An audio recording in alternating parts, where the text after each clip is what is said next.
Scooper Gabban et Nico Robin, existe-t-il un duo plus dynamique qu'eux? Je ne pense pas, et je n'attendrai pas vos réponses, car nous avons beaucoup de choses à discuter cette semaine, notamment l'histoire cachée désormais confirmée entre Brooke et Gonko. Et aussi un détail qui a peut-être échappé à beaucoup concernant Yarol, et pourquoi c'est lui qui a reçu la mission de décider du destin d'Elbaf. Bienvenue à tous dans l'analyse complète du chapitre 1147 du manga One Piece. Ne vous inquiétez pas si vous avez manqué des détails ou si certaines parties vous ont semblé floues, je suis là pour tout vous expliquer. Cependant, il est essentiel de s'abonner à la chaîne dès maintenant pour recevoir davantage d'analyses sur One Piece. Les événements de ce chapitre commencent par une scène extrêmement humoristique, où l'on nous montre une image classique. Plusieurs membres de l'équipage du chapeau de paille attachés ensemble. Et je dois dire que voir Jinbei ligoté aux côtés d'Usopp, Brooke et Nami est quelque peu étrange. Cela me rappelle la situation survenue lorsque Zoro avait été capturé avec Brooke et Usopp dans la petite cage sur l'île des hommes poissons. Une situation assez similaire, puisque Oddie Jones les avait capturés à l'époque et les avait exhibés publiquement, tout comme le fait aujourd'hui Saint Somers. Oddie Jones avait même donné un ultimatum aux habitants de l'île, trahir les humains ou mourir. Cependant, Nami souligne à quel point il est étrange que cela se produise, alors que Jinbei est avec eux, même si, honnêtement, je ne suis pas certain que l'un des membres du trio fort, Zoro, Sanji, Luffy, aurait pu faire une réelle différence dans cette situation. Sanji, par exemple, aurait perdu ses forces face à la beauté de Gonko. Luffy, lui, a tendance à tomber dans les pièges des ennemis lors de leur première rencontre. Peut-être que seul Zoro aurait été un espoir. Sa terrible capacité d'orientation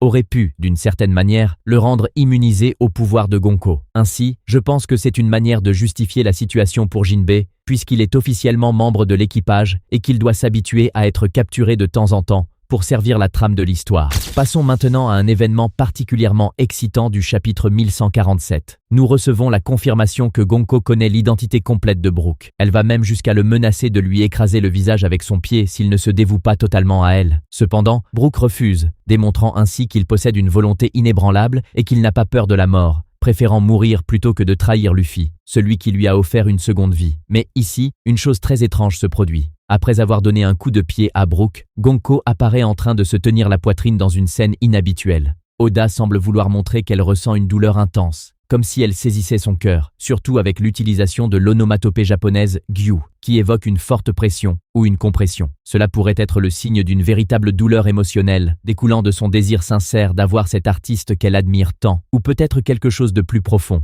Gonko pourrait être obsédée par Brooke, au point d'en devenir maladivement possessive. Il est également possible qu'un autre élément soit en jeu. Peut-être que Brooke a libéré un nouveau type de pouvoir lié aux âmes, une capacité qui renvoie la douleur reçue à l'adversaire. Rappelons-nous que la musique de Brooke a toujours eu des effets concrets, comme endormir ses ennemis ou inspirer le courage aux partisans de Namakura. Peut-être que l'écoute répétée de sa musique par Gonko l'a rendu vulnérable à un effet spécial encore non révélé. De plus, en observant la réaction de Brooke, alors qu'il est ligoté et qu'il murmure « Cette femme, non, ce n'est pas possible ». Swing, il semble qu'ils connaissent déjà Gonko. En combinant cela avec ce que Saul avait dit sur l'immortalité des chevaliers sacrés, on peut penser que Brooke connaissait Gonko depuis longtemps. Je suis extrêmement impatient d'en apprendre davantage sur le passé mystérieux de Brooke. Quant à Luffy, même s'il est absent de ce chapitre, sa présence est fortement ressentie. Ni Saint Killingham ni Saint Somers n'osent le provoquer. Tous deux considèrent que s'opposer à Luffy équivaut à déclarer la guerre à Kaido, Teach ou même Shanks. C'est fascinant de voir à quel point Luffy est respecté maintenant, alors que les gens le prenaient auparavant pour un simple débutant bruyant. Encore plus remarquable est le fait que,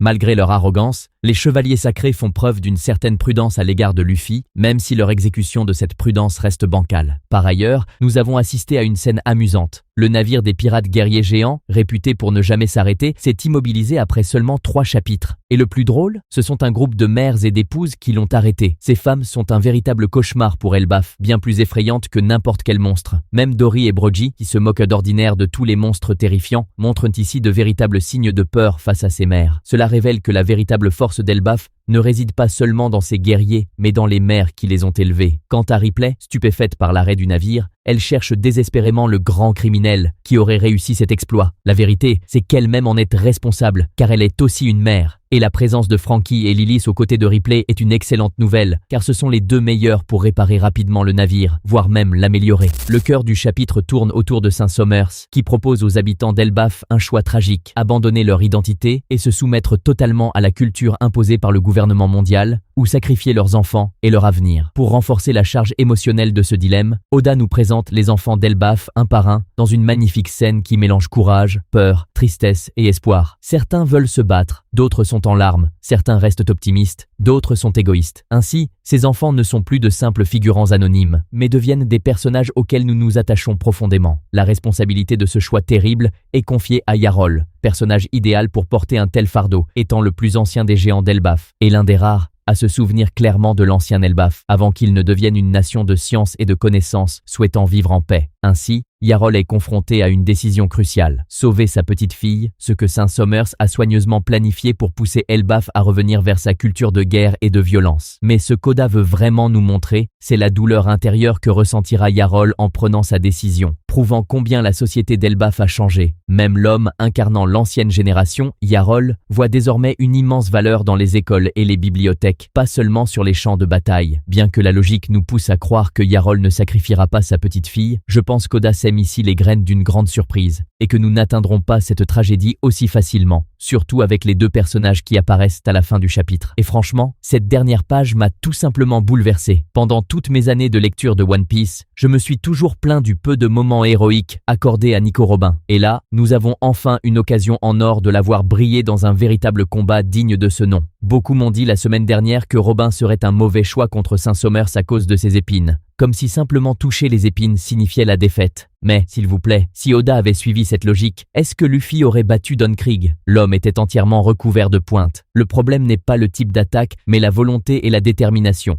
Et Robin possède amplement les deux pour renverser la situation. Ce qui est encore plus beau, c'est que le duel entre Robin et Somers porte une symbolique magnifique, la fleur contre l'épine. Le pouvoir de Robin est celui de la fleur, tandis que celui de Somers est celui de l'épine. Vitalité contre cruauté naturelle. Et ce combat représente bien plus pour Robin que ce qui est visible en surface. Il s'agit de défendre non seulement les enfants, Elbaf ou Saul, mais aussi l'héritage même d'Ohara. Les livres sauvés de l'arbre de la connaissance sont désormais conservés dans la bibliothèque du hibou, qui est maintenant menacée d'être brûlée. C'est pourquoi nous voyons un visage rare chez Robin, un sérieux absolu, une colère profonde et une détermination inébranlable. Ce combat est extrêmement personnel pour elle. Et ici, commence la véritable bataille. Bien que je sois impatient de voir Skopper-Gaban entrer en action comme un ouragan, je souhaite de tout cœur que cette première scène de combat soit entièrement pour Robin, car elle le mérite. Bien sûr, il est possible que les rôles s'inversent. Skopper-Gaban pourrait affronter Saint Somers, tandis que Robin se dirigerait vers Gonko, surtout avec tous les indices laissés sur le passé partagé entre Brook et Gonko. Concernant Skopper-Gaban, il est également un adversaire parfait pour Saint Somers. Somers se délecte de la déformation et de l'exploitation des liens familiaux, tandis que Gaban se bat désormais par amour pour son fils, Colin. Cette confrontation serait ainsi un parfait reflet du discours de Somers,